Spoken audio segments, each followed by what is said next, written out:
Solve problems for other people, become successful.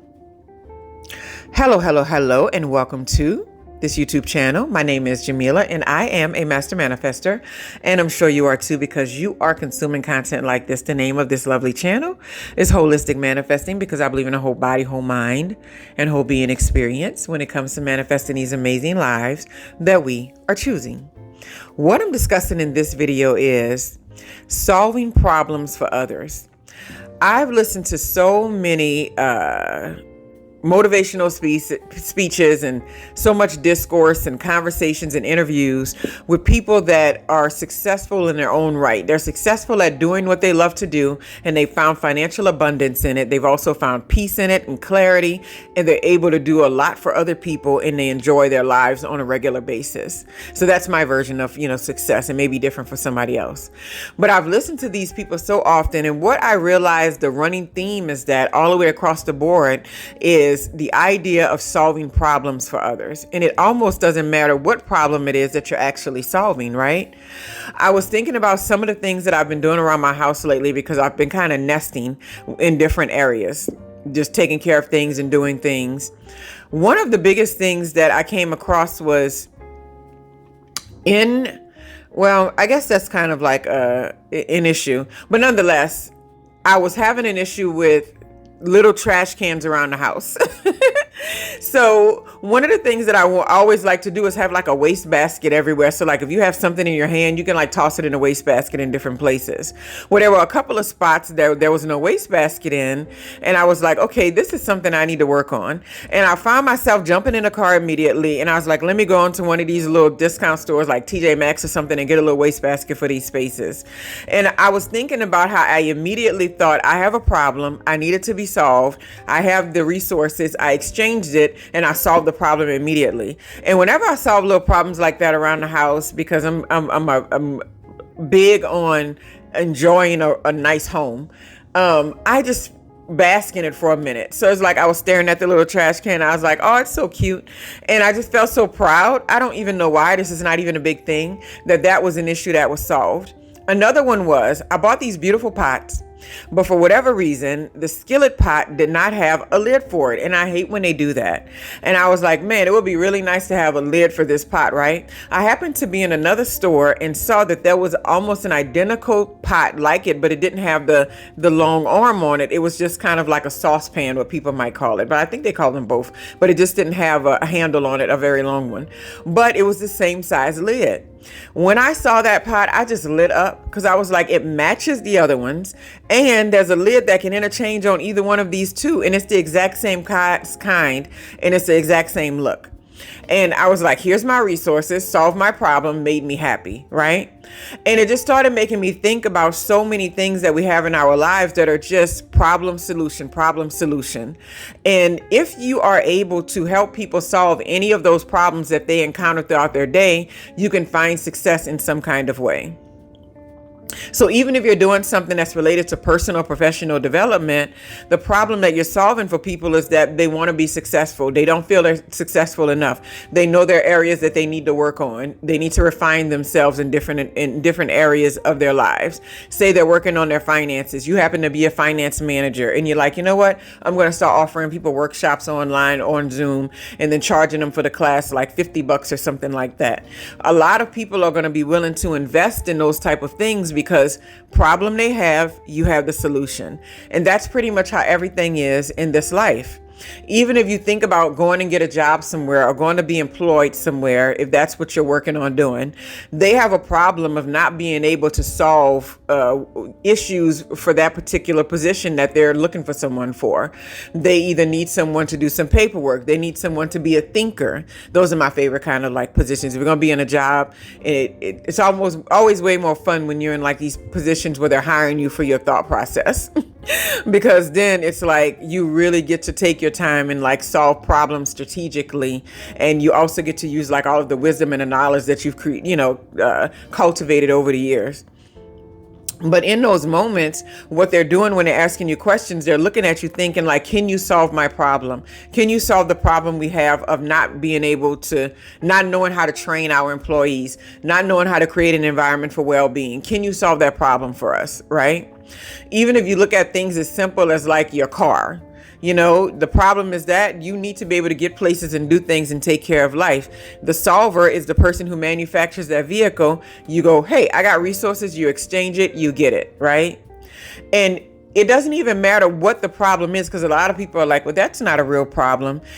Even if you're able to solve what people have as perceived problems, because most problems are all perceived anyway, but there are some that are more on a like superficial level that people are like, that's not a real issue. So like, say if someone's like, my face is oily during the day. Someone's like, well, that's not detrimental or whatever. But for that person, it's a perceived very big problem. So if you're able to create a skin cleanser that's organic, that doesn't irritate their skin, that helps it stay dry and moist, but not oily, but moisturized all day, and you're able to help them with that, then that means that you're able to solve a problem. Sometimes we have these solutions that are very non-tangible, and you see them all over YouTube. People create videos because the goal is to help you solve problems in your life. The goal is to help you grow and develop in ways that you may not have the wisdom or knowledge or access to, or you may have not even thought about it. And it's like, hey, have you thought about this way? And so people can do things like create memberships. They can do things like create workshops. They can do things like write books. And what essentially they're doing is saying, you might have a problem with this area in your life. Let me help you solve it, right? That's what I'm always doing when it comes to writing books. If it's something, okay, even fiction, I have the fiction books are the same way. You may have a problem of not being entertained by books. Let me solve that by giving you an entertaining book, right? And even in fiction books, you can still learn a lot, because if the person writing it has a lot of wisdom and knowledge, they're going to put lessons throughout there for the main characters that you're going to pick up on in many ways, even though it's not a nonfiction book. And even my new book that's coming out, Thriving Solo, A Single Mother's Guide to Manifesting Strength, Success, and Happiness. I have it sitting there. It'll be out April 6th. But even in that book, it just talks about problem solving. It talks about when you are a single mother and when you're trying to create a specific lifestyle for yourself, you're trying to grow and develop yourself in a way that society is not set up to help you with, in that society is not really interested in helping you do, because they feel like you messed up. You found yourself being a single mom. You didn't do it right. Whether it's divorce, whether it's being a widow, whether it's, never being married or in a relationship at all. They don't care how you got there. It's like they say, you didn't get it right, so off to the wayside. Well, I'm just like, well, that's not true. A lot of us want to be successful. A lot of us want to expand. A lot of us still want to grow. We know that it's going to take more resources. We know it's going to take more time. How can we get on the other side of that? I don't want to always have to solve my problems with, let me, grovel up to some, man that may not be my particular type or want, but he can help me with the bills. Like, what if you don't want to do that? What if that's not the solution for you? I wrote the book because I have solutions that are outside of those particular things, because that's the number one solution you get from the world. It's like, try to get remarried, try to find some kind of man to save you from your circumstance or something, or whatever along those lines. If you're not that kind of person and you really want to create that stability for yourself and your children that's not dependent on these other places that may or may not be good for you, then hey, here's the solution, right? So that's what life is all about. If you want to become successful in many areas of your life, you have to find a way to be a solution to people and not a problem. You have to find a way to be somebody that brings people up and not become a burden to them in some kind of way.